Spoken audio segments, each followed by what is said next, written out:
واذكروا نعمة الله عليكم هل من خالق غير الله يرزقكم من السماء والأرض لا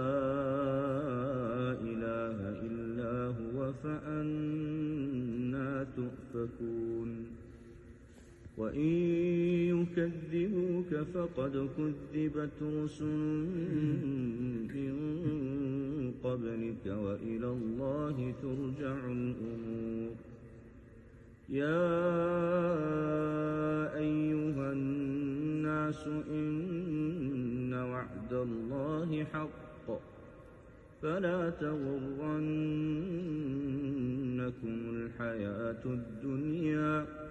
ولا يغرنكم بالله الغرور إن الشيطان لكم عدو فاتخذوه عدوا إنما يدعو حزبه ليكونوا من أصحاب السعير الذين كفروا لهم عذاب شديد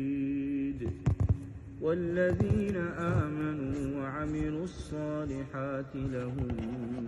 مغفرة وأجر كبير